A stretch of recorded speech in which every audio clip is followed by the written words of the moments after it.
ব্যাবিলনে মুজাহিদিনে ইসলাম মহান আল্লাহর দান করা বিজয় ও অপার সাহায্য ধারায় দারুণ উজ্জীবিত হয়ে আছে। মিশরে তাদের পায়ের তলায় যে এতদিনে শক্ত খুঁটির ভিত প্রতিষ্ঠিত হয়ে গেছে, এই বাস্তব চিন্তা মুসলমানদেরকে আরও প্রাণবন্ত করে তুলছে। ওরা এখন ইস্কান্দারিয়া অভিযানের জন্য দারুণ জোশ জজবায় উজ্জীবিত হয়ে প্রস্তুতি নিচ্ছে। শুধু ব্যাবিলনে নয়, বিজিত প্রতিটি এলাকাতে প্রশাসনিক শৃঙ্খলা সমৃদ্ধি মুসলমানরা বেশ সাফল্যের সঙ্গে ফিরিয়ে এনেছে। সবচেয়ে বড় সাফল্য হল সিপাহসালার আমর ইবনে আস রাদিয়াল্লাহু আনহু এর কৌশলগত আচরণ কিপ্তি খ্রিস্টানদের চিন্তাভাবনা থেকে বিদ্রোহের সব মানসিকতা দূর করে দিয়েছে। বলা যায় তিনি এখন তাদের হৃদয় রাজ্যও জয় করে নিয়েছেন। ওদিকে বজন্তিয়ায় হেরাকেলের শাহী মহলে কুদরতের অভিশাপ বর্ষিত হচ্ছে। হেরাকেল মারা গেছেন বেশি দিন হয়নি, এরই মধ্যে পুরো শাহী খানদান জুড়ে ইবলিস নৃত্য জুড়ে দিয়েছে। পুরো শাহী খানদান প্রায় দু দলে বিভক্ত হয়ে গেছে। হেরাকেলের সবচেয়ে প্রিয় ও যোগ্য ছেলে কস্তুনতিনকে ঘিরে রয়েছে শাহী খানদানের প্রভাবশালী একটি মহল। সালতানাতের রোমের প্রতি এদের সত্যিকারের আনুগত্য রয়েছে, যারা সারা বিশ্বকে জয়ের স্বপ্ন দেখে এসেছে এতদিন। কিন্তু এখন রোমের বিশাল একাংশ হারিয়ে কস্তুনতিন আজ দিশেহারা। অক্ষম ক্ষোভ সবসময় তার রক্ত উত্তেজিত করে রাখে। কস্তুনতিনের সমর্থক জেনারেলরা তাকে প্রতিদিনই দু একটি খবর শুনিয়ে চাঙ্গা রাখতে চেষ্টা করত, আর সে খবর হতো অধিকাংশ মালিকায় মার্টিনার কোনো পরনিন্দা বা সমালোচনা। এসব জেনারেলরা আসলে তোষামধ্যে ছিল। এমন এমন অবাস্তব আর মিথ্যা ঘটনা শোনাত যে কস্তুনতিনের রক্ত টকবক করে উঠত। হেরাকেল মৃত্যুর আগে মিশরের প্রতীত গভর্নর মুকাউকিসের সঙ্গে তারই বানানো আসকাফে আজম কিরাসকেও দেশান্তরিত করে যান। এই কিরাস কস্তুনতিনের একমাত্র ভরসাস্থল হয়ে ওঠেন। কস্তুনতিন সেই কিরাসকে দেশান্তর থেকে ফিরিয়ে আনেন। বজন্তিয়ায় যেদিন কিরাস আসেন, সেদিন তাকে কস্তুনতিন বড় উষ্ণ অভ্যর্থনা জানিয়ে বরণ করে নেন। তারপর তাকে নিয়ে একান্তে বৈঠক করে। সবার আগে আমি যেটা বলতে চাই সেটা শুনুন। কস্তুনতিন বলল কিরাসকে, কখনো কিন্তু আপনাকে আমি বিদ্রোহের দায়ে অপরাধী মনে করিনি। আসল অপরাধী ছিল তো মুকাউকিস, কিন্তু আমার সম্রাট পিতা আপনাকেও তার সঙ্গে দেশান্তর করেন। সত্যিই এটা তার এক ভুল সিদ্ধান্ত ছিল। আমার পূর্ণ আশা ও আস্থা রয়েছে যে সালতানাতের রোমের ব্যাপারে আপনার ততটুকুই আন্তরিকতা রয়েছে যতটা রয়েছে আমার। আমি আপনার আসকাফে আজমের সম্মানিত পদকে আবার বহাল করছি। সঙ্গে সঙ্গে আমি আপনাকে আমার পবিত্র পিতা বলে মনে করি। তারপর কস্তুনতিন মিশরের পুরো অবস্থা ও বজন্তিয়ার মহল ষড়যন্ত্রের কথাও কিরাসকে শোনান। আমি তো মিশরে সেনা সাহায্য পাঠাতে চাই, কিন্তু সেখানে কিছু চরম স্বার্থপর বেঈমানরা সেনাবাহিনীকেও দ্বিধাবিভক্ত করে রেখেছে। বাইরে থেকে তো দেখা যায় সৈন্যদের মধ্যে কোনো কোন্দল নেই, আসলে ওরা পরস্পরের শত্রু হয়ে উঠছে। কস্তুনতিন বড় আক্ষেপের সুরে বলল, এত কথার দরকার নেই, আমাকে শুধু একটা কথা বলো, এই পরিস্থিতিতে কি করতে পারি এবং আমাকে কোন দায়িত্ব পালন করতে হবে? যতটা সম্ভব সংক্ষেপে বলছি। কস্তুনতিন বলল, সবার আগে আপনি মালিকায় মার্টিনাকে বলবেন তিনি যেন তার ছেলেকে সিংহাসনে বসানোর চিন্তাভাবনা ভুলে যান। আমাদেরকে যেন আরবের ওই বেদুইনদের মিশর থেকে বের করে দেওয়ার সুযোগ দেন। এখানে গৃহযুদ্ধের যে কালো বাতাস বইছে, সেটা যেন সুবাতাসে রূপান্তরিত হয়ে যায়। যদি অবস্থা এ পর্যায়ে উন্নীত হয়, তাহলে আপনার নেতৃত্বে মিশরে সেনা সাহায্য পাঠানো হবে। আমার কাছে নিয়মিত রিপোর্ট আসছে কিপ্তি খ্রিস্টানরা মুসলমানদের পরম বন্ধু হয়ে উঠছে, ওদেরকে সব ধরনের সহযোগিতা করছে। আমার তো আশঙ্কা হচ্ছে মিশরের যেসব এলাকা এখনও আমাদের কবজায় আছে, সেসব এলাকায় কিপ্তিরা বিদ্রোহ করে বসতে পারে। আপনি কয়েকজন ধর্ম প্রচারকও সঙ্গে নিয়ে যাবেন। ওদেরকে সালতানাতের রোমের প্রতি আন্তরিক করে তুলবে ধর্ম প্রচারকরা। তুমি ভুলে যেও না, কিরাস বললেন, কিপ্তিদের মনে আমাদের বিরুদ্ধে প্রতিশোধের আগুন জ্বলছে। শাহে হেরাকেল যে নির্দয় নিষ্ঠুরভাবে কিপ্তি খ্রিস্টানদের নির্বিচারে আমাদের হাতে হত্যা করিয়েছেন, সেটা কিপ্তিরা কখনো ভুলবে না। কিপ্তিদের সমর্থন পেতে হলে একটা কাজ করতে পারো, সেটা হলো সরকারিভাবে ঘোষণা করে দাও যে শাহে হেরাকেল যে সরকারি ধর্মের উদ্ভাবন করেছেন, সে ধর্ম বাতিল করা হলো। ঈসা মসিহ আলাইহিসসালাম যে খ্রিস্ট ধর্ম আমাদের জন্য নিয়ে এসেছিলেন, সেটাই বহাল করা হলো। আমি মালিকায় মার্টিনার সঙ্গে সাক্ষাৎ করব, তিনি যাতে সিংহাসনের চিন্তা বাদ দেন এবং দেশে গৃহযুদ্ধ সৃষ্টির কারণ হয়ে না দাঁড়ান, আর নিজেকেও যাতে সালতানাতের রোমের মালিকা বা সম্রাজ্ঞী বলে না ভাবেন। দুজনে ঠিক করলেন আগামীকাল জেনারেলদের সঙ্গে একটা কর্মশালা ডাকা হবে, তাদের মতামত নেওয়া হবে এ ব্যাপারে। কস্তুনতিনের সঙ্গে আলাপ আলোচনা শেষে কিরাস যখন বাইরে বের হলেন, সন্ধ্যা তখন গাঢ় হয়ে আসছে। কিরাস বাইরে বের হলে নিজের জালে জড়িয়ে নেওয়ার জন্য মালিকায় মার্টিনা আগেই ব্যবস্থা করে রেখেছিলেন। তার এক লোককে বাইরে দাঁড় করিয়ে রাখেন। কিরাস নিজেও মালিকায় মার্টিনার সঙ্গে দেখা করতে চাচ্ছেন।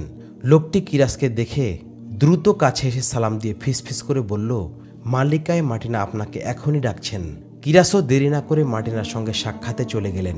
প্রত্যেক ঘটনার খুঁটিনাটি যেসব কাহিনীকার ও ঐতিহাসিকরা লিখে থাকেন তাদের বর্ণনায় পাওয়া যায় যে কিরাস যখন মালিকায় মার্টিনার কামরায় পা রাখলেন তখন তাকে এমন সুগন্ধির স্নিগ্ধ ঝাপটা অভ্যর্থনা জানালো যে এমন সুবাস তিনি আর কখনো পাননি। এর প্রভাবে তার ভেতর যে অনুভূতি হলো এটাও তার কাছে নতুন মনে হলো। মালিকায় মার্টিনা দরজার ওপাশে মন আবেশ করা দেহ আর রূপের আগুন নিয়ে কিরাসকে বরণ করে নিলেন। মুহূর্তেই কিরাসের মনে হলো তিনি কোনো স্বর্গীয় অপ্সরীর সামনে দাঁড়িয়ে পড়েছেন। মার্টিনাকে সবসময় তার আসল বয়সের চেয়ে অনেক কম বয়সী মনে হতো। পুরুষ মানুষকে তার মনোহরী জাদুর জালে ফাঁসাতে দারুণ দক্ষতা ছিল মার্টিনার। মার্টিনা বেশ খোলা মনে এবং খোলা বদনে কিরাসকে অভ্যর্থনা জানালেন। পৌর কিরাস এই মরা যৌবনে নিজের মধ্যে যৌবনের উষ্ণতার আঁচ অনুভব করলেন। মালিকায় মার্টিনা কিরাসকে এক শাহী কুর্সিতে বসালেন। এ সময় প্রায় উলঙ্গ দুটি তরুণী দৌড়ে এলো। তাড়াতাড়ি খাবার পরিবেশন করো, মার্টিনা হুকুম করলেন। মেয়ে দুটি দৌড়ে বাইরে চলে গেল। আর কিরাসকে এমন জাদু আক্রান্ত করল যে তার দৃষ্টি সেই দরজার উপর আটকে রইল যেদিক দিয়ে তরুণীরা এসেছিল এবং কয়েক মুহূর্ত থেকে আবার চলে গিয়েছে। মালিকায় মার্টিনা যখন তার মায়াবী জাল আরও প্রসারিত করলেন কিরাস সামান্য সময়ের ব্যবধানেই ভুলে গেলেন তিনি রোমের অনেক বড় এক ধর্মীয় নেতা এবং শাহে হেরাকেল তাকে আসকাফে আজম অর্থাৎ প্রধান পাদ্রী বানিয়েছিলেন। তার সব মানবীয় দুর্বল দিকগুলো একে একে মাথাচাড়া দিয়ে উঠতে লাগলো। সেগুলো তার এতদিনের লালিত ব্যক্তিত্বকে গ্রাস করতে শুরু করলো। বিচিত্র স্বাদের এবং বর্ণের খাবার এলো। সেই দুই রূপসী তরুণী শরাব ঢেলে দিল। মার্টিনা তখন লক্ষ্য করলেন কিরাসের দৃষ্টি মেয়ে দুটির দেহের উপর আঠার মতো লেগে গেছে। ভোজন পর্ব শেষ হওয়ার পর মার্টিনা আসল কথা এলেন। তিনি এমন কোনো কথা বললেন না যাতে এটা প্রকাশ পায় যে তিনি তার ছেলে হারকিলিউনাসকে সালতানাতের রোমের রাজমুকুট পরাতে চাচ্ছেন। মার্টিনার কথায় সালতানাতের রোমের ব্যাপারে এক রাশ বেদনা ঝরে পড়ে। সব পরাজয় ও ব্যর্থতার দায়ভার হেরাকেল ও কস্তুন্তিনের ওপর চাপিয়ে দেন। তার প্রতিটি কথা কিরাসের মনে রেখাপাত করতে থাকে। একটু পর কিরাস অনুভব করতে লাগলেন তিনি এই দুনিয়ায় নেই, বেহেশতে পৌঁছে গেছেন, যেখানে হুরপরীরা তার সেবায় নিয়োজিত। যেন কিরাস মালিকায় মার্টিনার গোলাম হয়ে গেছেন। মার্টিনা কিরাসের জন্য যে কামরা প্রস্তুত করেন সেটা তার নিজের কামরা থেকে আরও মনোরম ও আকর্ষণীয় সাজে সুসজ্জিত। এই আকর্ষণে আরও বহুগুণ বাড়িয়ে দিল মালিকায় মার্টিনা। তিনি সেই দুই তরুণীর একজনকে কিরাসের কামরায় পাঠিয়ে দিলেন। সকালে যখন কিরাসের চোখ খুলল তখন তার মাথায় মার্টিনা ছাড়া আর কিছুই রইল না। তিনি ফয়সালা করে ফেললেন রোমের সিংহাসন ও রাজমুকুটের উত্তরাধিকার হারকিলিউনাসই হবে। তিনি ঠিক করলেন প্রকাশ্যে তিনি কস্তুন্তিনেরও থাকবেন এবং সেনা সাহায্য নিয়ে মিশরেও যাবেন। একটু পরই কিরাসের কামরায় মালিকায় মার্টিনা এলেন। কিরাসের সঙ্গে কিছুক্ষণ কথা বলে মার্টিনা বুঝতে পারলেন এ লোক তার মুঠোতে এসে গেছে। তারপর মার্টিনা কিরাসের মাথায় এটা ঢেলে দিলেন যে তিনি সেনা সাহায্য নিয়ে মিশর যাবেন এবং জেনারেল থিওডরের সঙ্গে মিলেমিশে মুসলমানদেরকে মিশর থেকে বের করে দেবেন। এরপর মার্টিনা সেখানে পৌঁছে নিজেকে মিশরের সম্রাজ্ঞী বলে ঘোষণা করবেন। কিরাস তাকে আশ্বস্ত করলেন তিনি এ ধরনের পরিস্থিতির সৃষ্টি হতে দেবেন না, বরং কস্তুন্তিনের জন্য এমন পরিস্থিতির সৃষ্টি করবেন যে সে নিজেই বলতে বাধ্য হবে হারকিলিউনাসকে সিংহাসনে বসিয়ে দেওয়া হোক। ইতিহাসের নিরপেক্ষ ধারা এই সত্য একাধারে খুলে প্রকাশ করেছে যে কিরাস ছিলেন একজন প্রধান ধর্মীয় নেতা বা পাদ্রী এবং যিনি যে কোনো রায় বা ফতোয়া দেওয়ার একমাত্র ক্ষমতাধারী ছিলেন। সেই কিরাস দৈহিক ও মানসিকভাবে এক বিপদগামী স্বার্থান্বেষী নারীর পুতুল বনে গেলেন। আপনার আসকাপে আজম পদ্ম বহাল আছেই, আমি মিশরের সম্রাজ্ঞী হলে আপনাকে উজিরে আজমও বানাবো। মালিকায় মার্টিনা কিরাসকে এই টোপো গিলিয়ে রেখেছেন। সেদিনই পূর্বে নির্ধারিত মন্ত্রী পরিষদ ও জেনারেলদের নিয়ে বৈঠকে বসল কস্তুন্তিন। কিরাস তো সেখানে বিশেষ আসন অলঙ্কৃত করলেন। কস্তুন্তিন তার বাবার মতো এতটা জাদরেল হাবভাব বা ব্যক্তিত্বের অধিকারী ছিল না। সভায় তাকে কিছুটা অপ্রতিভ বা হীনবল দেখা যাচ্ছিল, অথচ সবসময় তাকে বেশ আত্মবিশ্বাসী দেখা যেত। তবে তার মধ্যে রাজাদের গুরু গাম্ভীর্য না থাকলেও সমীহ পাওয়ার মতো এক ধরনের বুদ্ধিদীপ্ত ব্যক্তিত্ব তাকে বেশ উজ্জ্বল করে রাখত। সভায় জেনারেলরা ছাড়াও বিভিন্ন শহর প্রধানরাও অংশগ্রহণ করে। এদের কেউ কেউ তো কস্তুন্তিনের ঘোর সমর্থক, আবার কেউ কেউ মালিকায় মার্টিনার। কস্তুন্তিন সবার আগে মিশরে পরাজয়ের প্রসঙ্গ নিয়ে কথা বলতে শুরু করলো। যে শব্দ দিয়ে সে বক্তৃতা শুরু করলো সেটা হলো, বাইরের শত্রুর সঙ্গে লড়াই করা যায়, কিন্তু ভেতরের শত্রু থেকে জাতির ইজ্জত আব্রু ও দেশের স্বাধীনতাকে অক্ষুণ্ণ রাখা কখনোই সম্ভব নয়। বাইরের শত্রু থেকে ভেতরের শত্রু শতগুণ ভয়ঙ্কর। কেউ এ কথার কোনো প্রত্যুত্তর করল না। কস্তুন্তিন সবার দিকে একবার তাকিয়ে আবার বলল, আমি আন্তরিক দুঃখ প্রকাশের সঙ্গে সঙ্গে এ কথা মুখে আনতে বাধ্য হচ্ছি যে আমরা দুদলে আজ বিভক্ত হয়ে পড়েছি। এই বিভক্তি ও বিচ্ছিন্নতাকে রোখা যেত, কিন্তু পরিস্থিতি এতই ভয়ঙ্কর উঠেছে যে আমরা পরস্পর প্রাণের শত্রু হয়ে উঠেছি। আর এই পরিণাম তো আমাদের সবার সামনেই আছে। সেনা সাহায্য পাঠাতে পারিনি আমরা। এর ফায়দা কড়াই গুন্ডায় উঠিয়ে নিয়েছে আরবের ওই বুদ্ধুরা। ওরা মিশরের অর্ধেকের চেয়ে বেশি অংশ দখল করে নিয়েছে। আসল বিরোধ তো সিংহাসন আর রাজমুকুট নিয়ে। এই বিরোধকে একদিকে রেখে চলুন আমরা সালতানাতের হারানো সম্ভ্রম ও সার্বভৌমত্ব ফিরিয়ে আনি। পদমর্যাদায় আপনি একজন জেনারেল ছাড়া কিছুই নন, মালিকায় মার্টিনার এক সমর্থক জেনারেল বলল। সিংহাসনের উত্তরাধিকার নিয়ে কোনো বিরোধ নেই। মালিকায় মার্টিনাকে আমরা রোমের সম্রাজ্ঞী বলে মেনে নিয়েছি। এই জেনারেলের কথা শেষ হতেই কস্তুন্তিনের সমর্থক জেনারেলরা একসঙ্গে প্রতিবাদ করে উঠল। মার্টিনার দলের জেনারেলরা প্রতিবাদের জবাবে হইচই শুরু করে দিল। বহু কষ্টে কস্তুন্তিন ও কিরাস এই মৌখিক কুরুক্ষেত্র নিয়ন্ত্রণে নিতে পারল। শাহে হেরাকেল মিশরের গভর্নর শাহে মুকাউকিসকে লাঞ্ছিত বা অপমানিত করে দেশান্তরিত করেছিলেন। কিরাস গুরু গম্ভীর কণ্ঠে বললেন, তাকে একমাত্র এ কারণে দেশান্তরিত করেছিলেন যে তার কথাই ও কাজে কর্মে বিদ্রোহের গন্ধ পাওয়া যেত। কিন্তু আমি স্পষ্ট বলছি, তোমরা সবাই বিদ্রোহী। তোমরা প্রত্যেকে পদের অধিকারী, কেউ জেনারেল, কেউ বড় প্রশাসক, আর সেই তোমরাই গৃহযুদ্ধের পর্যায়ে দেশকে নিয়ে গেছো। এটা শাহী ফরমানের বিরুদ্ধে বিদ্রোহ নয় তো কি? কস্তুন্তিন তো এই দাবি করেনি যে সে রোমের একচ্ছত্র বাদশাহ। সে শুধু বলেছে, আপাতত এই বিরোধ ভুলে আমরা একসঙ্গে দেশের জন্য কাজ করি। কিন্তু তোমরা এতই নিচে নেমে গেছো যে পরস্পরের চরম শত্রুত হয়েছই, এমনকি যুক্তির ধারে কাছেও যাচ্ছ না। আরবের মুসলমানরা তোমাদের থেকে শাম ছিনিয়ে নিয়েছে এবং মিশরও ছিনিয়ে নিচ্ছে, আর তোমরা একে অপরের রক্তপানের তৃষ্ণায় মেতে উঠেছ। ছি, তোমাদের আত্মমর্যাদাবোধ কোথায় গেল? কোথায় গেল তোমাদের জাতীয়তাবোধ? লড়তে থাকো, তারপর মুসলমানরা একদিন এখানেও চলে আসবে এবং তোমরা হবে তাদের যুদ্ধবন্দী। সবাই নির্বাক হয়ে রইল। কিরাস সবার দিকে পালা করে তাকালেন, এভাবে কিছুক্ষণ নীরব রইলেন। আমি না কস্তুন্তিনের পক্ষ নিয়ে বলছি, না মালিকায় মার্টিনার পক্ষে বলছি। কিরাস কিছুক্ষণ নীরব থাকার পর বললেন, আমাদের শাহী খানদানের নয়, বরং রোমের সম্ভ্রম ও সার্বভৌমত্বের প্রতি দয়াবদ্ধ হতে হবে। এর চেয়ে প্রিয় আমাদের কাছে আর অন্য কিছু হতে পারে না। রোমের সিংহাসন ও রাজমুকুট কারো একার নয়, আমাদের সবার। এটা আমাদের জাতীয় সম্ভ্রমবোধের সবচেয়ে বড় ও পবিত্র প্রতীক। তাই সবার আগে এখন সেনা সাহায্যের কথা বলো, যাদেরকে খুব দ্রুত মিশর পাঠাতে হবে, এবং মন থেকে সব ব্যক্তিগত রেশারেশি, বিদ্বেষ এবং বিরোধ দূর করে দাও। মালিকায় মার্টিনার সবচেয়ে বড় সমর্থক নয়, বরং প্রধান মুখপাত্র তো এই কিরাসই। কিন্তু বিচক্ষণতা ও চতুরতার কৌশল খাটিয়ে কিরাস এমনভাবে কথা বললেন যে কেউ তার কথায় সামান্য সন্দেহ পর্যন্ত করতে পারল না। কিরাস বলেই যাচ্ছিলেন, এ সময় এক মুহাফিজ দরবার কক্ষে প্রবেশ করল এবং সোজা কস্তুন্তিনের কাছে চলে গেল। তার কানে কানে কিছু একটা বলল। কস্তুন্তিনের মাথায় হালকা ইশারা করলেন। দারওয়ান বাইরে চলে গেল। ভেতরে এলো এক শাহী কাসেদ বা রাজকীয় সংবাদবাহক। কাসেদ কুর্নিশ করে কস্তুন্তিনের হাতে কিছু একটা দিল। এই কাসেদ মিশর থেকে জেনারেল থিওডরের পয়গাম নিয়ে এসেছে। কস্তুন্তিন পয়গাম পড়তে শুরু করল, কিন্তু সবাই লক্ষ্য করল তার মুখের বর্ণ ক্রমেই বিবর্ণ হয়ে যাচ্ছে। বিবর্ণ হতে হতে একসময় লাশের মতো রক্তশূন্য হয়ে গেল। কস্তুন্তিন সোজা হয়ে বসা ছিল। মনে হলো তার হাত পা সব ছেড়ে দিয়েছে। মজলিসের সবাই বুঝতে পারল কাসেদ তাদের জন্য কোনো ভালো সংবাদ নিয়ে আসেনি। তোমরা সবাই একে অপরের বিরুদ্ধে লড়াই চালিয়ে যাও, কস্তুন্তিন এমন সুরে বলল, যাতে প্রাণের কোনো ছোঁয়া নেই, আছে মৃদু কাঁপুনি। আরবের বেদুইনরা ব্যাবিলন ও তার আশেপাশের বিশাল অঞ্চল এবং জাজিরায় রওজাও জয় করে নিয়েছে। জেনারেল থিওডর ও জেনারেল জারেজ মুসলমানদের সঙ্গে সন্ধি করে কোনো ক্রমে নিজেদের সৈন্যদের নিয়ে সেখান থেকে সরে পড়েছে। তারপরও তোমরা সেনা সাহায্যের ব্যাপারটি গুরুত্ব দেবে না। ঐতিহাসিকরা লিখেন, এই প্রথমবার কিছু সময়ের জন্য হলেও সব জেনারেল এবং অন্যান্য হাকিমরা কোনো ব্যাপারে একমত হলো এবং মিশরের সেনা সাহায্য পাঠানোর ব্যাপারে সর্বসম্মতিক্রমে সিদ্ধান্ত হলো। সবাই কস্তুন্তিনের এই পরামর্শ মেনে নিল যে কিরাস এ সেনা সাহায্যের নেতৃত্ব দেবেন।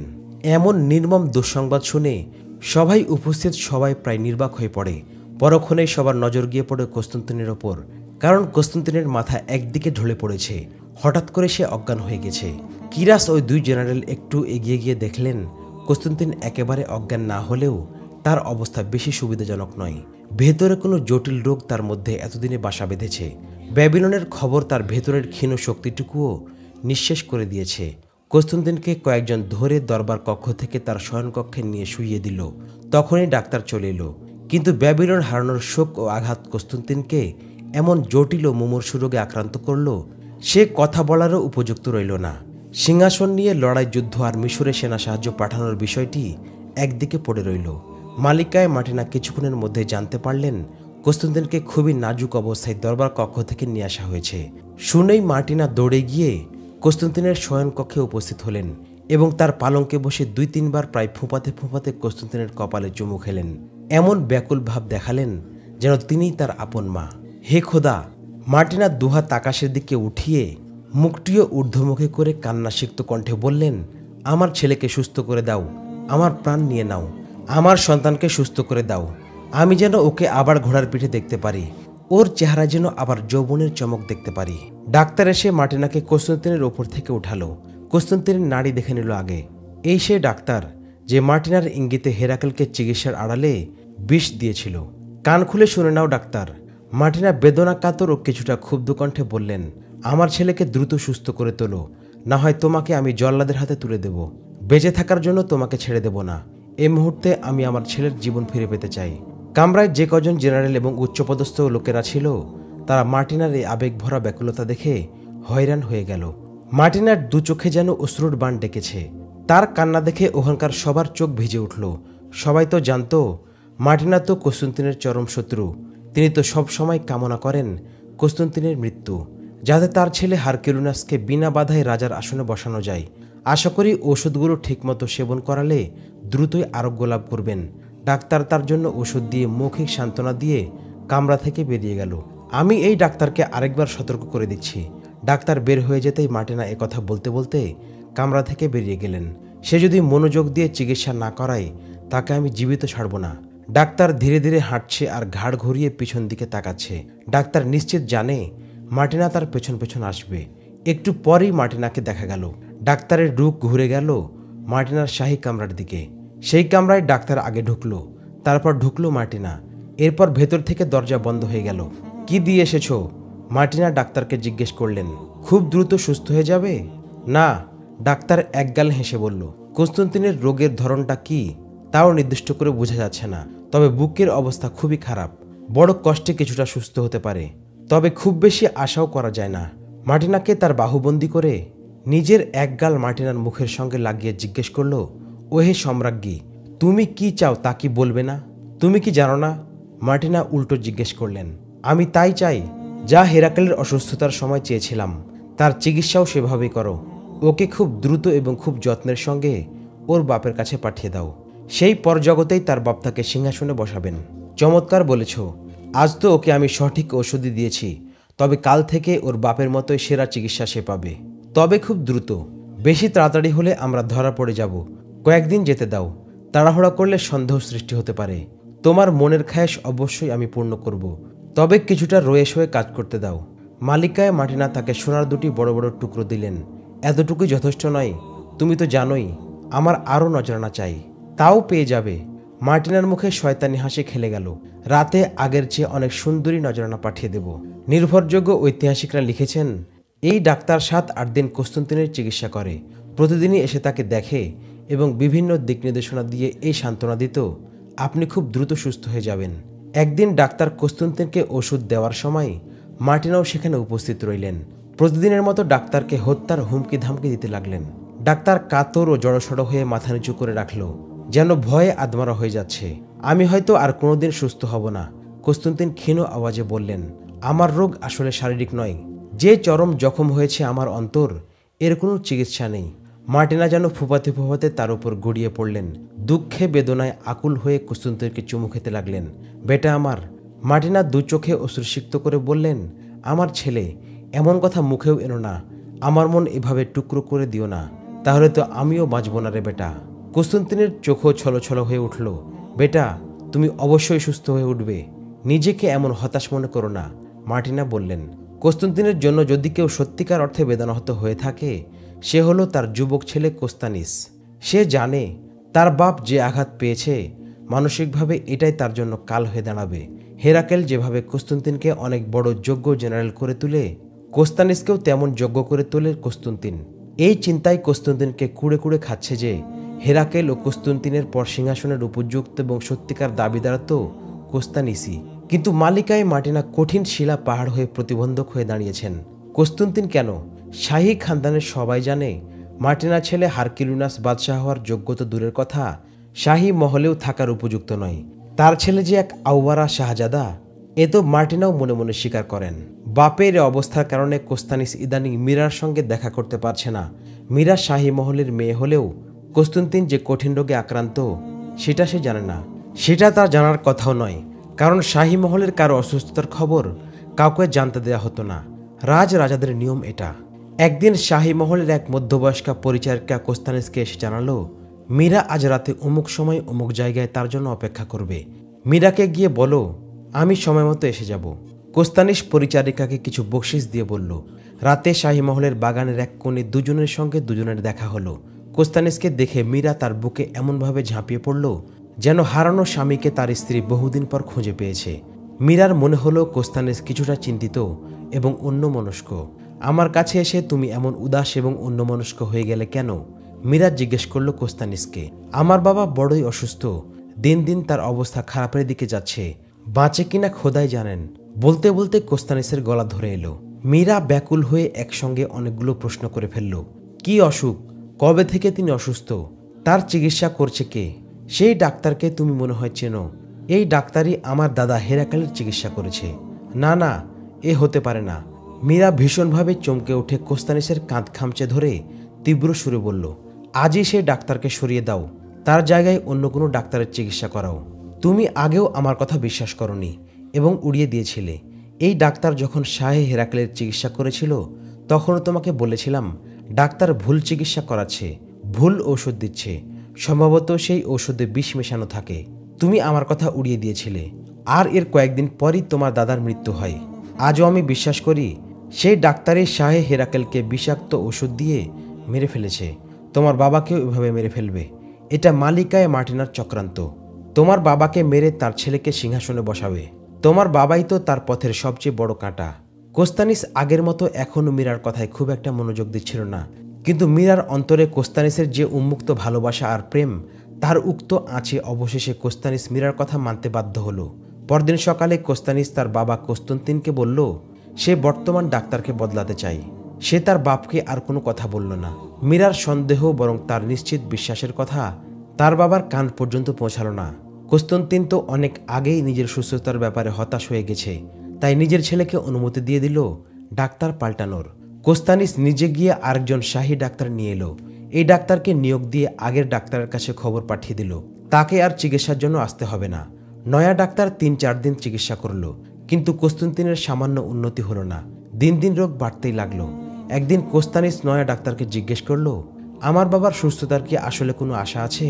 ডাক্তার নিজের ধারণা বা অনুমান কাউকে বলতে চাচ্ছিল না, কিন্তু এখন বলে দেওয়াটাই উপযুক্ত মনে করলো।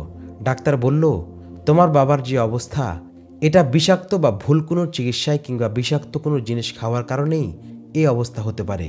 তবুও আমি আমার সবটুকু অভিজ্ঞতা দিয়ে চেষ্টা করে যাচ্ছি তার শরীর থেকে যেন বিষের প্রভাবক্রিয়া নেমে যায়। ডাক্তারের এই মন্তব্যের পর কোস্তানিসের মনে হলো মীরা তাহলে যে আশঙ্কা করেছিল সেটাই সত্য।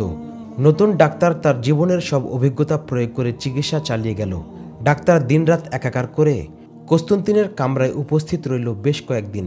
এত কিছুর পরও একদিন কস্তুন্তিনের অবস্থা এতটাই বিগড়ে গেল, ডাক্তার আর কিছুই করতে পারল না। কস্তুন্তিন মারা গেল। কস্তুন্তিন তার বাবা হেরাক্লের মৃত্যুর পুরো 100 দিন পর মারা গেল। রোম হাতছাড়া হওয়ার পর মিশরে একের পর এক পরাজয়ের তিক্ত সংবাদ যখন রোমীয়দেরকে ক্রমাগত আঘাত হেনে যাচ্ছে, সেখানে কস্তুন্তিনের মৃত্যু রোমীয়দের জন্য ছিল দ্বিতীয় ধাক্কা। রোমীয়রা এখনও হেরাক্লের মৃত্যুর শোক ভুলে উঠতে পারেনি। শাহে হেরাক্লের পর কস্তুন্তিনই রোমীয় শাহী খানদানের সবচেয়ে গুরুত্বপূর্ণ ব্যক্তিত্ব।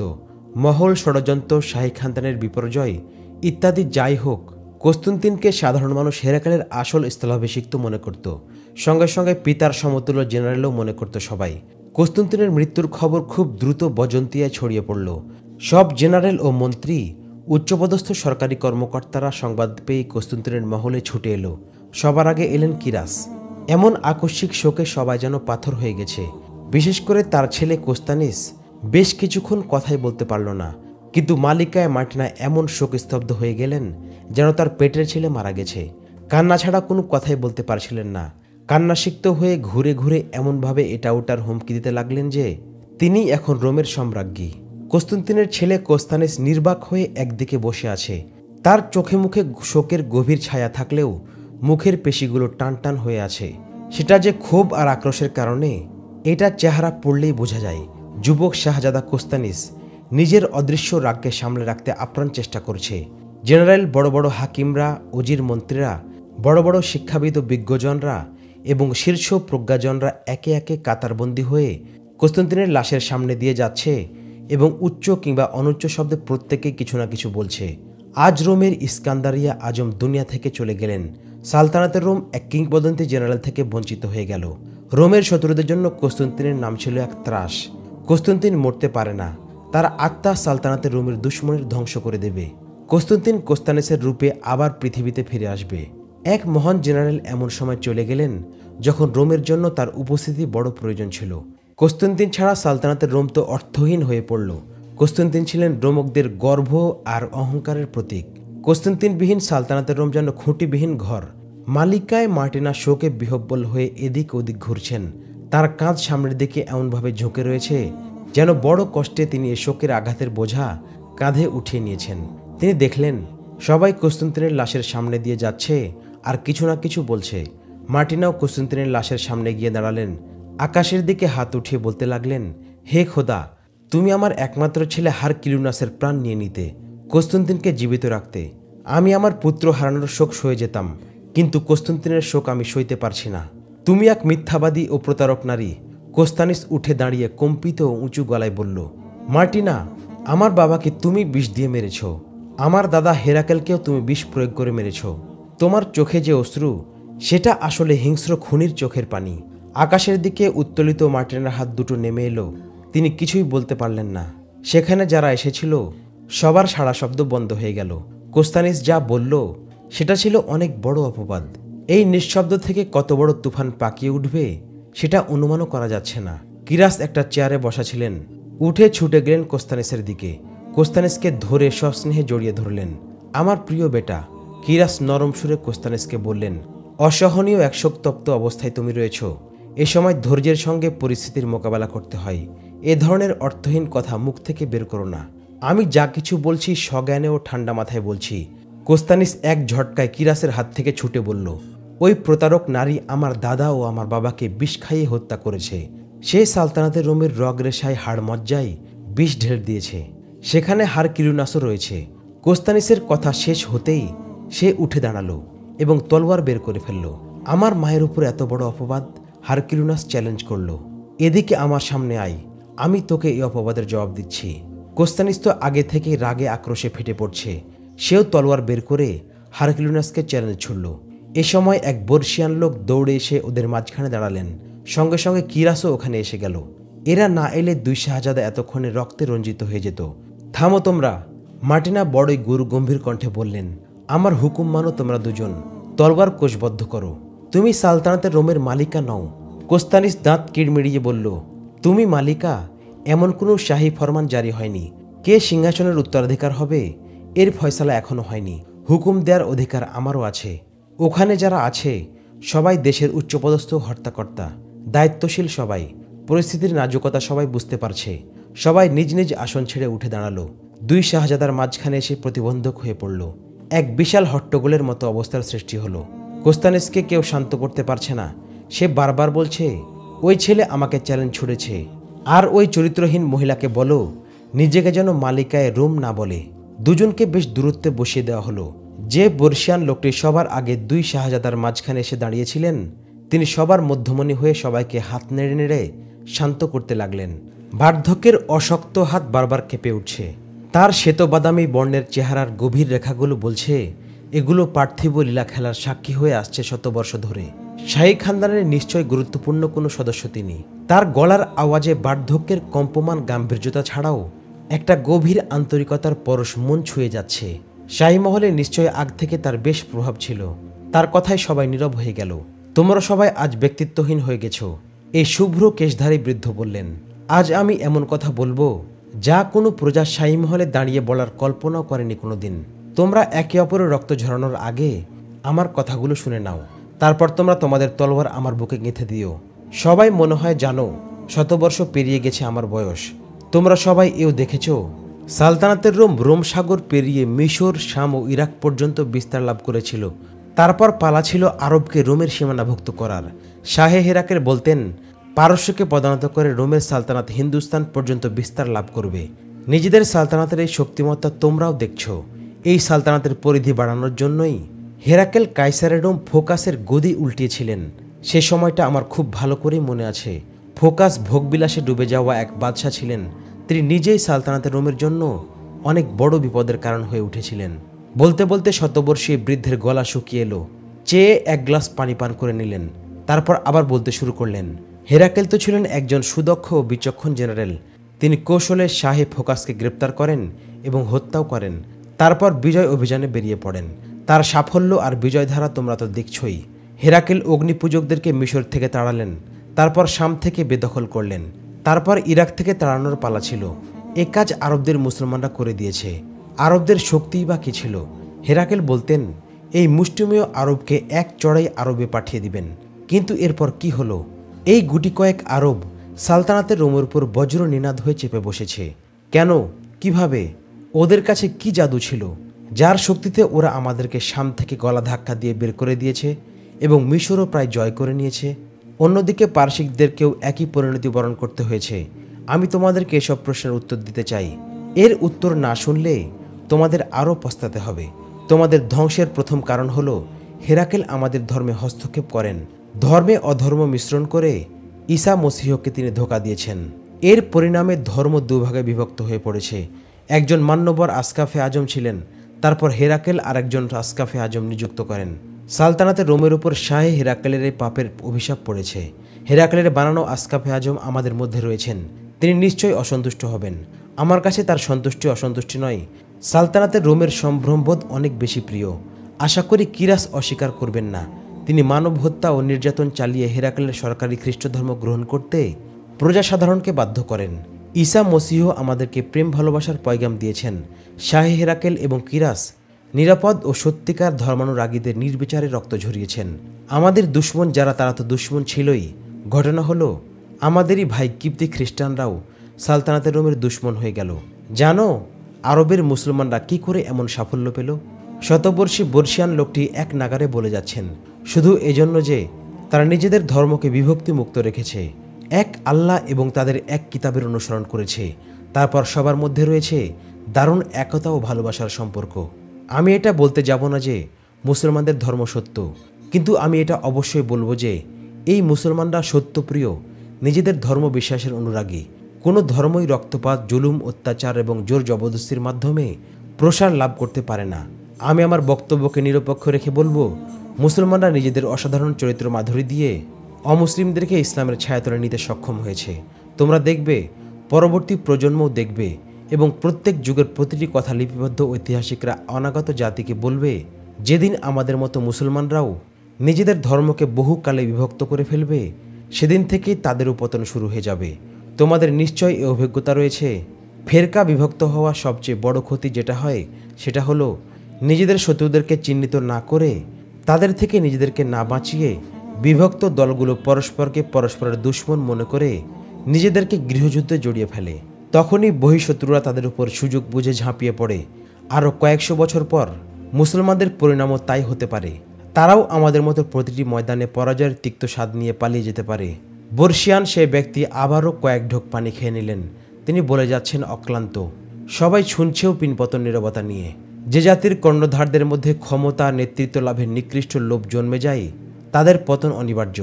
বর্ষিয়ান বক্তা বলে যাচ্ছেন, আজ আমাদের মধ্যেও সেই নোংরা খেলা শুরু হয়ে গেছে। যে বাদশাহ মরে গেলে তার স্থলাভিষিক্ত কে হবে? তোমরা এটা মনে করো না আমি বুড়ো বলে ঘরে বসে কাঁথা মুড়ি দিয়ে শুয়ে থাকি এবং আমার আশেপাশে কি হচ্ছে সেটা আমি জানতে পারি না। সালতানাতের রোমের মধ্যে আমার অন্তরাত্মা প্রথিত হয়ে আছে।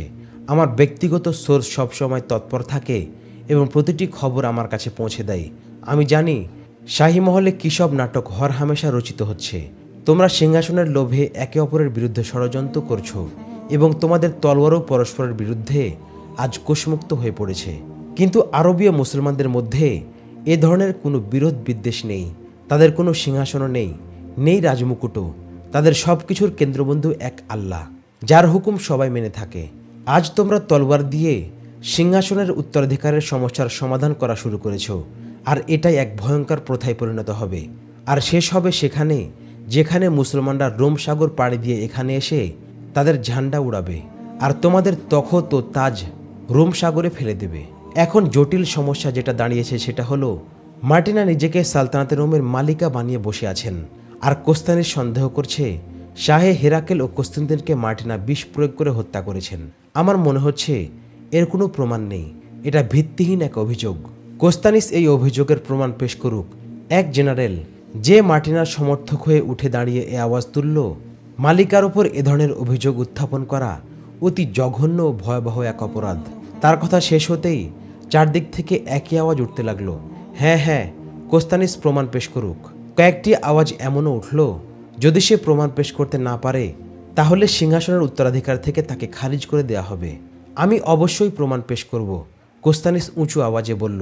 কিন্তু তোমরা এটাও শুনে নাও, আমার পেশ করা সাক্ষীকে যদি কেউ হুমকি ধামকি দাও, ভয় দেখানো হয় কিংবা তার বিরুদ্ধে কোনো পদক্ষেপ নেওয়া হয়, তাহলে আমি তার সঙ্গে তলোয়ারের ভাষায় কথা বলবো। হ্যাঁ হ্যাঁ, সাক্ষীকে উপস্থিত করা হোক। এখানে তার অকপটে কথা বলার এবং প্রমাণ পেশ করার পূর্ণ স্বাধীনতা পাবে। কেউ তার দিকে চোখ রাঙিয়েও তাকাতে পারবে না। মার্টিনার সমর্থকরা একথা বলে উঠল। ডাক্তার দুজনই ওখানে উপস্থিত রয়েছে। মার্টিনার ডাক্তার ও পরবর্তীতে কোস্তানিসের নিয়োগ করা ডাক্তার দুজনেই এখানে শুরু থেকে ছিল। কস্তান্তিন হরমের 3টি মেয়েকে উপস্থিত করালো। এর মধ্যে একজন কোস্তানিসের অতি ঘনিষ্ঠজন মীরা, অন্য দুজনকে মার্টিনা সেদিন রাতে কিরাসকে খুশি করার জন্য তার কামরায় রাত কাটাতে পাঠিয়েছিলেন। হুকুম পেয়েই তারা এসে উপস্থিত হলো। কোস্তান্তিন সবার আগে তার নিয়োগ করা নতুন ডাক্তারকে উঠে আসতে বলল, আপনি সবার সামনে এসে বলুন, আমার বাবার চিকিৎসা করতে গিয়ে আপনি কি কি সমস্যা চিহ্নিত করেছিলেন এবং কি মন্তব্য করেছিলেন। কোস্তানিস তার ডাক্তারকে বলল। ডাক্তার সবার মাঝখানে দাঁড়িয়ে বললেন, আমাকে যখন কোস্তান্তিনের চিকিৎসার জন্য নিযুক্ত করা হয় ততদিন আরেকজন 6-7 দিন তার চিকিৎসা করে ফেলেছে। ইতোমধ্যে রোগীর অবস্থা অনেকটাই আমাদের আয়ত্তের বাইরে চলে গিয়েছে। আমি রোগীর অবস্থা দেখে নিশ্চিত হয়ে যাই রোগী ভুলে কোনো বিষাক্ত জিনিস খেয়ে ফেলেছে কিংবা তাকে কোনো বিষাক্ত জিনিস খাওয়ানো হয়েছে। ডাক্তার কিছু প্রমাণ ও উদাহরণ পেশ করে বুঝালো, একমাত্র বিষ খেলেই এসব লক্ষণ দেখা যায়। এসব লক্ষণ কোস্তান্তিনের মধ্যে স্পষ্ট ছিল। যদি বিষ পান করানোর পর তার চিকিৎসা করা হতো তাহলে বিষ নেমে যেত, কিন্তু কোস্তান্তিনের অবস্থা এমন পর্যায়ে গিয়ে পৌঁছলো যে বিষ তার ক্রিয়া সারা দেহে ছড়িয়ে দিয়েছে, আর এ পর্যায়ে রোগী সব ধরনের চিকিৎসার ঊর্ধ্বে চলে যায়। এর 6 দিন পরই তো রোগী মারা গেল। এটা সম্পূর্ণ মিথ্যা। প্রথম ডাক্তার দাঁড়িয়ে উঠে চিৎকার শুরু করে দিল, এ লোক পেশাগত বিদ্বেষবশত এসব কথা বলছে। মালিকায় মার্টিনার সঙ্গে আমার অধিক সুসম্পর্ক রয়েছে বলে এই ডাক্তারের মনে আমার বিরুদ্ধে ভীষণ রাগ জন্মেছে, তাই আমার ওপর এত বড় ভয়াবহ মিথ্যা অপবাদ আরোপ করেছে। তুমি এখন চুপ করে বসে থাকো। সেই বর্ষিয়ান লোকটি বললেন, তোমারও জবানবন্দি নেওয়া হবে, তখন যা ইচ্ছা তাই বলো, এভাবে আরেকজনের কথায় হস্তক্ষেপ করো না। উপস্থিত সবাই মনোযোগ দিয়ে শুনুন ও গভীর মনে চিন্তা করুন। সেই প্রথম জবানবন্দিদাতা ডাক্তার বলল, আমি তো এটা বলিনি যে এই ডাক্তারই হেরাকেলকে বা কোস্তান্তিনকে বিষ দিয়েছে। এই লোকের আগ বাড়িয়ে এত চেঁচামেচি বা আত্মপক্ষ সমর্থনের চেষ্টা এটাই প্রমাণ করে যে এ লোক জানতো রোগীর মধ্যে বিষাক্ত কোনো কিছু আছে বা সে নিজে রোগীকে বিষাক্ত কোনো কিছু দিয়েছে। আমার কথায় কে কি মনে করলো বা না করলো এতে আমার কোনো পরোয়া নেই। মানব সেবায় ব্রতী নিয়ে চিকিৎসা শাস্ত্রের যে নৈতিক অঙ্গীকার নিয়ে আমি যে বিদ্যা শিখেছি তা অক্ষুণ্ণ রাখতে আমি জীবন দিতেও প্রস্তুত। আমার সবচেয়ে বড় দুঃখ হলো যে রোগীর চিকিৎসা আমি শুরু করেছিলাম শত চেষ্টা সত্ত্বেও তাকে সুস্থ করে তুলতে পারেনি। তিনি আমাদের ছেড়ে চলে গেছেন। মানুষের একসময় চলে যাওয়াটাই স্বাভাবিক, কিন্তু তার ছেলে চলে যাওয়াটাকে আমি আমার চিকিৎসা শাস্ত্রের ভাষায় স্বাভাবিক বলতে পারছি না। উপস্থিত সবার মধ্যে কানা ঘষা শুরু হয়ে গেল। দ্বিতীয় ডাক্তার একথা বলে তার বক্তব্য শেষ করল, এই শহরে অনেক বড় বড় ডাক্তার আছে, তাদেরকে ডাকিয়ে কোস্তান্তিনের লাশ দেখানো হোক, তারাই শনাক্ত করবে। লাশের বর্ণই বলে দিচ্ছে এই মৃতকে বিষ প্রয়োগে হত্যা করা হয়েছে। এবার তো সবার মধ্যে বেশ অস্থিরতা দেখা দিল। কোস্তানিস মীরাকে ডেকে সবার সামনে এনে দাঁড় করালো। মন থেকে সব ধরনের ভয় ভীতি দূর করে দাও মীরা, কোস্তানিস অভয় দিয়ে বলল। আজ এখানে কোনো সম্রাট বা সম্রাজ্ঞী নেই। এখানে যে বর্ষিয়ান ব্যক্তিত্বরা বসে আছেন আজ তাদেরই শাসন এখানে কার্যকর আছে। সব ধরনের সিদ্ধান্ত তারাই দেবেন। তুমি আমাকে সেই প্রথম ডাক্তারের যেসব কথা বলেছিলে সেটা সবিস্তারে সবাইকে শোনাও। মীরা একে একে সব বলে গেল। মার্টিনা তাকে কেন এবং কি বলে সে রাতে ডাক্তারের শয়নকক্ষে পাঠিয়েছিল, ডাক্তার মদের নেশায় হেরাকেলের চিকিৎসা সম্পর্কে কি বলেছিল, সিংহাসন সম্পর্কে কি মন্তব্য করেছিল ইত্যাদি সবকিছু নির্ভয়ে বলে গেল। এমনকি মীরা সে রাতে ডাক্তারের হাত থেকে নিজের দেহ বাঁচিয়ে রেখেছিল সেটাও বলল।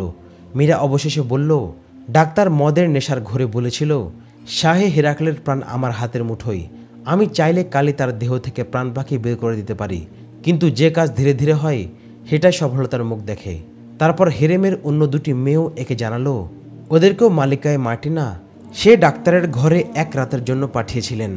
এই মেয়ে দুটিও মীরার মতো রূপসী। মালিকায় মার্টিনা সেই বর্ষিয়ান রোমিও উঠে দাঁড়িয়ে বললেন, আমি কি আপনার কাছে এই প্রশ্নের সঠিক উত্তর আশা করতে পারি যে আপনি এই মেয়ে তিনজনকে কেন ডাক্তারের ঘরে পাঠিয়েছিলেন? আমি অস্বীকার করছি না, মার্টিনা জবাব দিলেন। প্রথমবার আমি ডাক্তারকে এজন্য সন্তুষ্ট রাখতে চেয়েছি যাতে ডাক্তার হেরাকেলের চিকিৎসা পূর্ণ মনোযোগ দিয়ে করে যায়। তারপর কস্তুন্তিন অসুস্থ হলেও আমি এতই পেরেশান হয়ে যাই যে ডাক্তারকে আবারও খুশি করার প্রয়োজনীয়তা অনুভব করলাম। শাহে হেরাকেলও মারা গেছেন এবং কস্তুন্তিনও চলে গেছে। আরেক বর্ষিয়ান পণ্ডিত দাঁড়িয়ে বলল, আপনি যদি নিজেকে সম্রাজ্ঞী বলে দাবি করেন তাহলেও আপনার জবাবকে আমরা এজন্য মেনে নেব না যে আপনি সম্রাজ্ঞী বলে যা বলবেন তাই আমাদের বিশ্বাস করতে হবে। আপনার জবাবে এখানে কেউ সন্তুষ্ট হতে পারেনি। এ সময় কোস্তানিস উঠে দাঁড়িয়ে সবাইকে হাত নাড়িয়ে নিশ্চুপ হয়ে যেতে অনুরোধ করল। আমি এ বয়সেই এ দাবি করব না যে আপনাদের প্রবীণদের মতো আমি বুদ্ধিমান ও দূরদর্শী হয়ে গেছি। কোস্তানিস বলল, আপনারা সবাই তো দেখতেই পাচ্ছেন মার্টিনা ও ডাক্তার আমাদের অভিযোগ মানছেন না এবং মানবেনও না তারা। কিন্তু আমি নিশ্চিত এবং আমার বাবাকে মার্টিনা ও ডাক্তার বিষ প্রয়োগ করে হত্যা করেছেন। আমি এখন সবার কাছে এ অধিকার প্রয়োগের অনুমতি চাইব যে সত্য উদ্ঘাটনে আমি যা ইচ্ছা তাই করব এবং সবার সামনেই তা করব। কোস্তানিসের কথায় সবার মধ্যে নিশ্চিত বিশ্বাস না জন্মালেও এতে সবাই নিশ্চিত যে কোস্তানিস যা দাবি করছে তা ভুল নয়। এজন্য সবাই নীরব রইল, এমনকি মার্টিনার সমর্থকরা নিশ্চুপ রইল। কোস্তানিস শাহী মুহাফিজকে হুকুম করল দুটি ভীষণ শক্তিশালী ও তাগড়া ঘোড়া নিয়ে আসতে, সঙ্গে মোটা রশিও নিয়ে আসতে বলল। একটু পরই দুটি ঘোড়া নিয়ে এলো দুই ঘোড়সওয়ার। কোস্তানিস দুই ঘোড়ার জিনের সাথে দুটি রশি বেঁধে দিল। এর সামান্য কিছু সময় পরে দেখা গেল হেরাকেল ও কোস্তান্তিনকে বিষ প্রয়োগ করা ডাক্তারকে টেনে হেঁচড়ে নিয়ে তার দুহাত ও দুপা ঘোড়ার জিনের সাথে বাঁধা রশি দিয়ে বেঁধে দেওয়া হয়েছে। কোস্তানিস দুই ঘোড়সওয়ারকে ঘোড়ায় চড়তে বলে উঁচু আওয়াজে বলল, তোমরা দুজন আমার ইঙ্গিতের অপেক্ষা করবে। আমি যখন হাত উপরে উঠিয়ে নিচে নামাবো তোমরা সঙ্গে সঙ্গে ঘোড়া ছুটিয়ে দেবে। দুই ঘোড়ার মাঝখানে রশি দিয়ে বাঁধা ডাক্তারের সামনে গিয়ে দাঁড়ালো কোস্তানিস। ভয়ানক কষ্ট পেয়ে মরবে। কোস্তানিস ডাক্তারকে বলল, সত্য বলে নিজের প্রাণ বাঁচাতে চেষ্টা করো। মার্টিনা সম্রাজ্ঞী নয়, সে তোমার কিছুই করতে পারবে না। আমার একটি ইঙ্গিতেই তুমি টুকরো টুকরো হয়ে যাবে। ডাক্তার দু চোখ বন্ধ করে ফেলল। তারপর আকাশের দিকে তাকিয়ে ডানে বামে দুই ঘোড়ার দিকে তাকালো। এরপর বড় করে দীর্ঘ নিঃশ্বাস ফেলল। তারপর ডাক্তার গড়গড় করে সব বলে গেল। সবশেষে বলল, হেরাকেল বা কোস্তান্তিনের সাথে তো আমার ব্যক্তিগত কোনো শত্রুতা ছিল না। এ পাপ আমাকে করিয়েছে মালিকায় মার্টিনা। মার্টিনার সঙ্গে সঙ্গে চিৎকার করে উঠল, মৃত্যু ভয়ে ও মিথ্যা বলছে। আমার বিরুদ্ধে এটা এক ষড়যন্ত্র। ও চায় না আমি মালিকা হই। এখনও তো ডাক্তারের জবানবন্দি শেষ হয়নি। কেউ একজন উঠে দাঁড়িয়ে বলল, এখন আর মার্টিনার কোনো কথা বলার অধিকার নেই। মার্টিনা অপরাধী, মালিকা নয়। মার্টিনা তখনও কিছু না কিছু বলছিল, কিন্তু তার কথা কেউ শুনল না। তাকে সবাই মিলে ধমকিয়ে চুপ করালো। ডাক্তারকে কথা পূর্ণ করতে বলা হলো। মার্টিনা আমাকে ভোগ করার জন্য শুধু হেরেমের মেয়ে দিত না, বকশিস হিসেবে স্বর্ণের টুকরোও দিত। আমার ঘরে গেলেই তোমরা সেগুলো পাবে। এখন আমি এমন কিছু কথা বলবো যা শুনে আপনারা আমাকে মিথ্যাবাদী বলতে পারবেন। তবু সত্য যখন বলছি পুরোটাই বলবো। মার্টিনা নিজে বা নিজের ছেলেকে সিংহাসনে বসানোর জন্য এমন পাগল হয়ে উঠে যে নিজের অবস্থান নিজে ভুলে যায় এবং সাধারণ এক মেয়ের মতো তার দেহ আমার হাতে উঠিয়ে দেয়। আমি তো তাকে আমার রক্ষিতা মনে করতাম। মার্টিনা আবার চিৎকার চেঁচামেচি শুরু করে দিল। সঙ্গে সঙ্গে হারকিউলিনাস তলোয়ার কোষমুক্ত করে এই বলতে বলতে ডাক্তারের দিকে এগিয়ে গেল যে, এত বড় সাহস, আমার মার বিরুদ্ধে এমন জঘন্য অপবাদ। 4-5 জন হাকিম উঠে হারকিউলিনাসকে নিরস্ত্র করল। কোস্তান্তিনের হাতের ইশারায় সবাই নিশ্চুপ হয়ে গেল। এখনও কোনো সন্দেহ আছে যে এই ডাক্তারই আমার বাবা ও দাদার হত্যাকারী? কোস্তানিস জিজ্ঞেস করল এবং বলল, সবাই আমার প্রশ্নের উত্তর দিন। আর কোনো সন্দেহ নেই, ডাক্তারই খুনি। অসংখ্য আওয়াজ উঠল। এই রক্তের বদলা নেওয়ার অধিকার কি আমার নেই? কোস্তানিস জিজ্ঞেস করল। তার সমর্থনে অনেকেই হ্যাঁ হ্যাঁ করে উঠল। এই ডাক্তার একাই খুনি নয়, কোস্তানিস বলল। লোভে পড়েই সে এ কাজ করেছে। সে যদি শাহে হেরাকেলকে সব বলে দিত তাহলে তিনি মার্টিনাকে জীবিত রাখতেন না, আর আমরাও আজ এভাবে পরস্পরের বিরুদ্ধে লড়াই লিপ্ত হতাম না। আমি কি ঠিক বলিনি? 100 বার ঠিক বলেছ। অসংখ্য কণ্ঠ শোনা গেল। কোস্তানিস 2 ঘোড়সওয়ারকে ঘোড়া ছোটাতে ইঙ্গিত করল। 2 ঘোড়ার মুখ উত্তর ও দক্ষিণমুখী করা ছিল। ঘোড়া দুটি দুদিকে তীব্র বেগে ছুট দিল। পিলে চমকে দেওয়া ডাক্তারের চিৎকার বেরিয়ে এলো। সমবেত সবাই নির্বাক হয়ে দেখল পলকের মধ্যে ডাক্তারের 2 কাঁধ থেকে 2 হাত বিচ্ছিন্ন হয়ে গেছে এবং 2 পা পেটের অংশ নিয়ে 2 ভাগে ভাগ হয়ে 2 ঘোড়ার সঙ্গে চলে গেছে। পেছনে তার দেহের বিভিন্ন টুকরো পড়ে আছে। ঘোড়া কিছু দূর গিয়ে আবার ফিরে এলো। কোস্তানিসের হুকুমে ডাক্তারের ছিন্ন ভিন্ন দেহের বিভিন্ন টুকরো এক জায়গায় জমা করা হলো। কোস্তানিস এক মুহাফিজকে 3-4টি শিকারী কুকুর নিয়ে আসতে বলল। একটু পরে দেখা গেল শিকারী কুকুরগুলো 3-4 মিনিটের মধ্যে ডাক্তারের ছিন্ন ভিন্ন দেহ খেয়ে সাবাড় করে ফেলেছে। রয়ে গেল শুধু হাড়গুলো। হেরাকেল ও কস্তুন্তিনের আসল খুনি সেই মার্টিনার কিছুই হলো না। হেরাকেলের স্ত্রী হওয়াতে তাকে কোনো ধরনের শাস্তি দেওয়ার ক্ষমতা বা সাহস কারো ছিল না। তাছাড়া শাহী খানদানের জন্য তো 7 খুন মাপ ছিল, কিন্তু মার্টিনা রোমের সবচেয়ে ক্ষমতাধর বাদশাহ ও তার ছেলেকে হত্যা করিয়েছে। তাই মার্টিনার জন্য শাস্তি ফয়সালা করা হলো। মার্টিনা কোনোদিনই আর সম্রাজ্ঞী হতে পারবে না। এ ব্যাপারে তার কোনো হস্তক্ষেপও চলবে না। মার্টিনা এবারের মতো নিশ্চুপ হয়ে গেল। কিন্তু মার্টিনা তো নিশ্চুপ বা নিরস্ত্র থাকার মতো নারী নয়। কিছুদিনের জন্য মার্টিনা তার ফনা নামিয়ে নিল। কস্তুন্তিনকে পরদিন দাফন করা হলো। কিন্তু সিংহাসনের উত্তরাধিকারের সমস্যার সমাধান হলো না। মার্টিনার সমর্থক জেনারেল এবং আমলারাও মার্টিনাকে খুনি আখ্যা দিয়ে তাকে ছেড়ে চলে গেল। আর যারা বিরোধী ছিল তারা তো তাদের পক্ষের ফৌজকে তার বিরুদ্ধে উস্কে দিল। এজন্য ফৌজের মধ্যে বিদ্রোহের এক অস্থিরতা দেখা দিল। রোমের ইতিহাসে এই প্রথম মার্টিনা ও কোস্তানিসকে কেন্দ্র করে সারা দেশে গৃহযুদ্ধ বাঁধার লক্ষণ স্পষ্ট হয়ে উঠতে লাগলো। অধিকাংশ সেনা সদস্যই চাচ্ছিল কোস্তানিসকে সিংহাসনে বসানো হোক, কিন্তু কস্তুন্তিনের মৃত্যুর বহুদিন পরও এর কোনো সমাধান হচ্ছিল না। ওদিকে মার্টিনাও চুপ করে বসে রইলেন না। তার ছেলে হারকিলিনাসকে সিংহাসনে বসানোর জন্য 2-3 জন জেনারেলকে আবার খরিদ করার চেষ্টা করতে লাগলো। কিরাস ইচ্ছা করে এখন মার্টিনা থেকে নিরাপদ দূরত্বে থাকছেন। গোপনে মার্টিনার সবচেয়ে বড় সহযোগী এই কিরাস। তিনি যখন শুনলেন মার্টিনা আবারও ষড়যন্ত্র পাকাতে শুরু করেছে, তিনি মার্টিনার কামরায় গিয়ে একদিন হাজির হলেন। তুমিও আমার দুশ্মনের সাথে হাত মিলিয়েছ কিরাস। তোমাকে আমি কত উপরে উঠিয়েছি, তুমি সম্ভবত সেটা ভুলে গেছো। মার্টিনা রাগত কণ্ঠে কিরাসকে বললেন। এসব চিন্তা ভাবনা মন থেকে দূর করে দাও মার্টিনা। কিরাস শান্ত গলায় বললেন, আগে পরিস্থিতি বিচার করো। এখানে কিপ্তি খ্রিস্টান ও তাদের সহযোগীরা রয়েছে। হেরাকেল আমার হাতে ওদের যে পাইকারি দরে হত্যা করিয়েছে সেটা তো ওরা ভুলে যায়নি। তোমার সাথে আমার সামান্যতম যোগাযোগ আছে এমন সন্দেহ কারো হলে আমাকে সঙ্গে সঙ্গে কতল করে দেবে। আমি চেষ্টা করছি সেনা সাহায্য নিয়ে মিশর অভিযানে চলে যাব এবং ওখান থেকে মুসলমানদেরকে নিশ্চিত বের করে দেব। মিশর যখন আমরা দখল করে নেব তখন তোমার ছেলেকে ওখানে আমি রাজকীয় মুকুট দান করব এবং আমরা নিজেরাই মিশরের রাজা হওয়ার কথা ঘোষণা করব। এজন্য ওখানে অনেক কৌশল গ্রহণ করতে হবে। দেখো কিরাস, মার্টিনা বলল, আমার তো আর সিংহাসনে বসা হবে না। আমার ছেলেকে বসিয়ে দাও। পাহাড় পরিমাণ সম্পদ তোমার পায়ে এসে আছড়ে পড়বে, কিন্তু কোস্তানিস যদি সিংহাসনে বসে তাহলে আমি বলে দিচ্ছি সে শুধু লাপাত্তা হয়ে যাবে। নিজেকে এমনভাবে নিয়ন্ত্রণে রাখো যেন তুমি মরে গেছো। কিরাস বলল, হারকিলিনাসকে সিংহাসনে বসাতে হলে কোস্তানিসকেও হাতে রাখতে হবে। আগে আমাকে এই বিদ্রোহ পরিস্থিতি শান্ত করতে দাও। কিরাস প্রথমে আমির উমরা ও বড় আমলাদের মধ্যে জোর তৎপরতা চালালো সিংহাসনের সমঝোতা ভিত্তিক সিদ্ধান্তের জন্য। তার পরামর্শে সর্বসম্মতিক্রমে ফয়সালা হলো কোস্তানিস ও হারকিলিনাস দুজনেই সিংহাসনের রাজমুকুট পরবে। তবে দুজনের সিদ্ধান্তে কোনো মতানৈক্য সৃষ্টি হলে কোস্তানিসের সিদ্ধান্তই গ্রহণযোগ্য হবে। এখন থেকে সিংহাসনের ব্যাপারে মালিকায় মার্টিনার কোনো হস্তক্ষেপ চলবে না। প্রতিটি ঘরে এই শাহী ফরমান পৌঁছে দেওয়া হলো। এই শাহী ফয়সালা ও ফরমান জারি হওয়ার পর জনগণের মধ্যে দারুণ প্রতিক্রিয়া হলো। বিদ্রোহ ও গৃহযুদ্ধের সব শঙ্কাই দূর হয়ে গেল। এখন খোদ সেনা সাহায্যের জন্য প্রস্তুত করার স্বতঃস্ফূর্ত দাবি উঠল। তাদেরকে যেন দ্রুত মিশর প্রেরণ করা হয়। দ্বিতীয় শাহী ফয়সালা এই হলো যে সেনা সাহায্য কিরাসের নেতৃত্বে মিশর যাবে আর জেনারেলরা তাকে সব রকম সহযোগিতা দেবে। সঙ্গে সঙ্গে কিরাসের নেতৃত্ব তারা সানন্দে মেনে নেবে। এ ফয়সালাও কার্যকর হলো। ব্যাবিলন বিজয়ের পরপরই আমর ইবনুল আস রাদিয়াল্লাহু আনহু হযরত উমর রাদিয়াল্লাহু আনহুর নামে পয়গাম লিখিয়ে পত্রদূতকে সেদিনই মদিনায় রওনা করিয়ে দিলেন।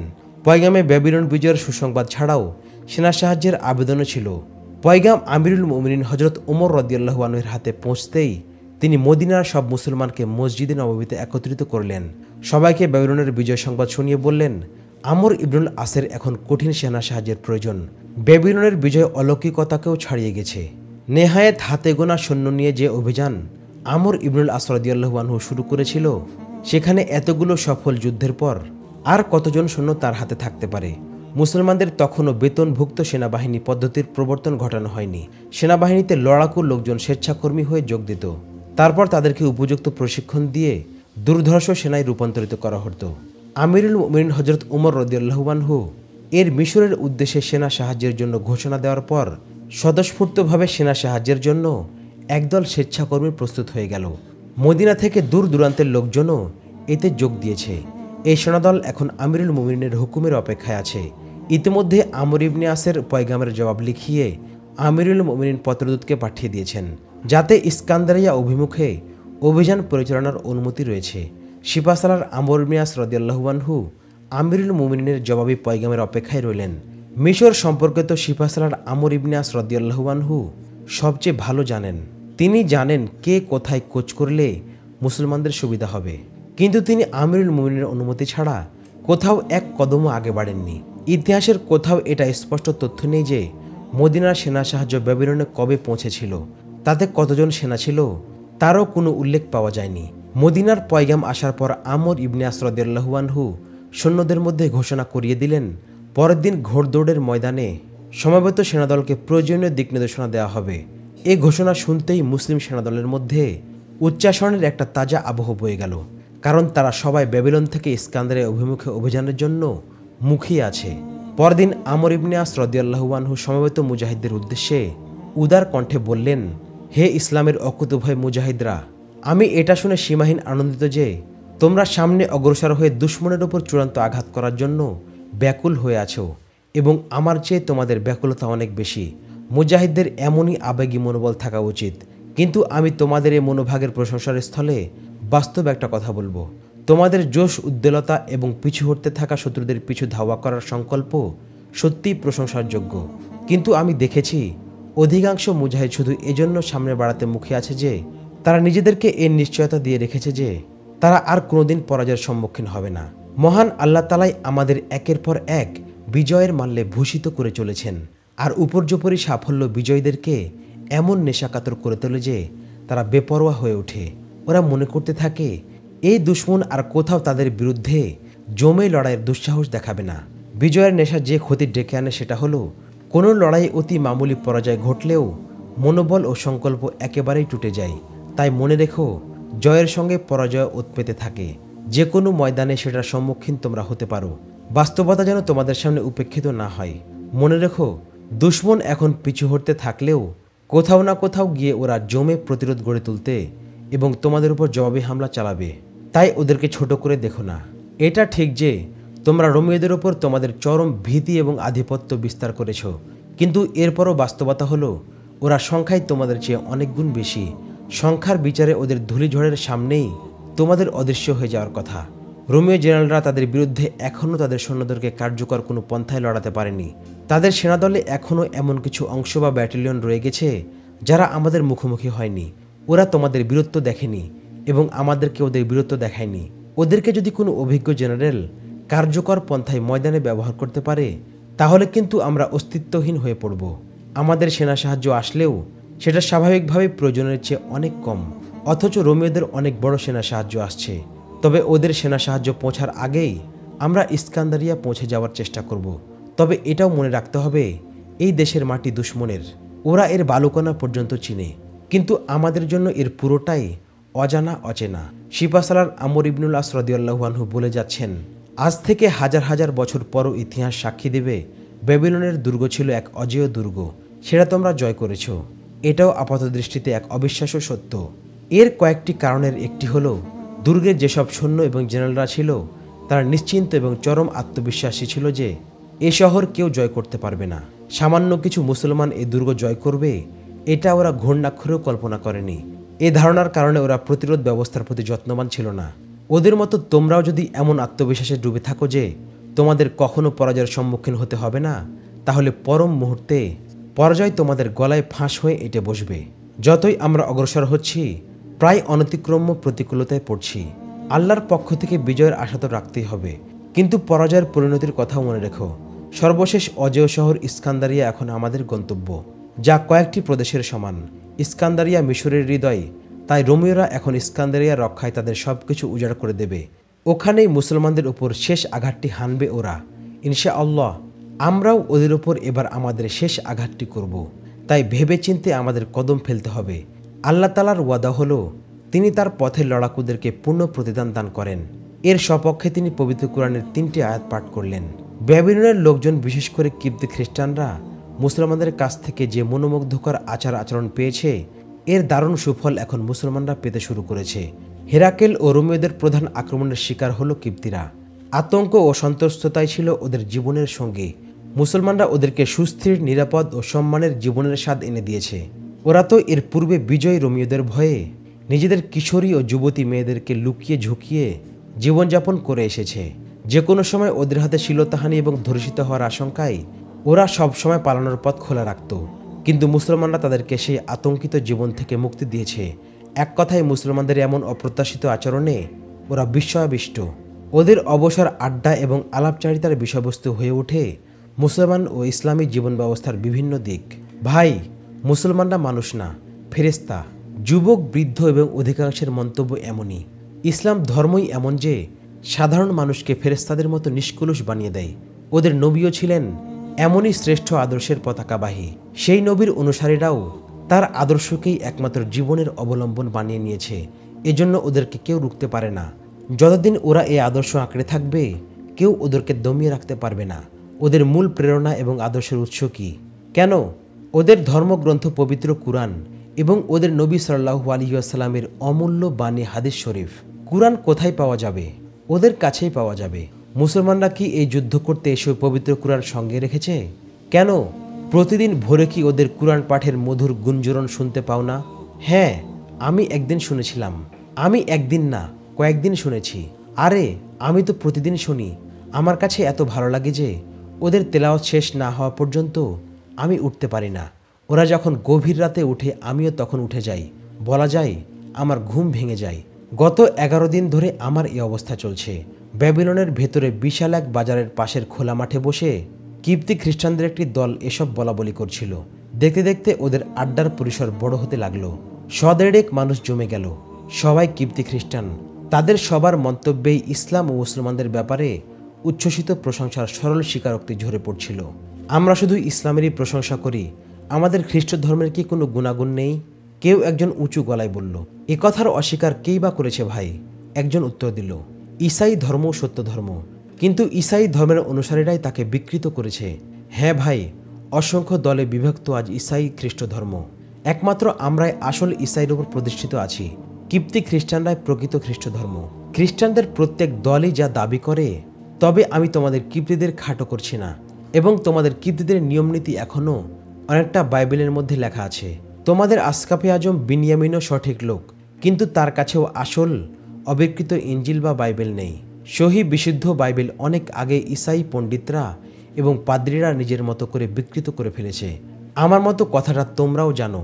এক বয়োজ্যেষ্ঠ বৃদ্ধ এ কথা বললেন। ব্যাবিলনের সবাই তাকে ভীষণ শ্রদ্ধা করে। ধর্ম, সমাজ ও বিভিন্ন বিষয়ে অগাধ জ্ঞানের অধিকারী হওয়ায় তাকে সবাই প্রায় আসকাফ এর আসনে বসিয়েছে। তার নাম জফির বিন কুরতাস। জফিরের কথায় মজমার সবাই নীরব হয়ে গেল। সবাই তার দিকে সশ্রদ্ধ প্রত্যাশার দৃষ্টিতে তাকিয়ে রইল। তিনি আরও কিছু বলবেন এমন প্রত্যাশাই সবাই করছেন। এই মুসলমানদের সবচেয়ে বড় শক্তি কি জানো? জফির বিন কুরতাস বলে গেলেন, ওদের আসল শক্তি হলো কুরআন ও তাদের নবীর আদর্শগাথা। আদর্শগাথা বলতে কি বোঝাচ্ছেন মান্যবর জফির? এক কিপ্তি জিজ্ঞেস করল। আদর্শগাথা মানে হলো তাদের নবী মুহাম্মদ সাল্লাল্লাহু আলাইহি ওয়াসাল্লামের কথা, কাজ, বাণী এবং তার প্রতিটি নড়াচড়া, এমনকি তার নীরবতা, সরবতা, সম্মতি, অসম্মতি এবং তার জীবদ্দশায় সংঘটিত প্রতিটি ঘটনা, যাকে মুসলমানরা হাদিস বলে স্মরণ করে। আমরা কি মুসলমানদের মতো আমাদের নবীর খাঁটি অনুসারী হতে পারি না? কেউ একজন প্রশ্ন করল।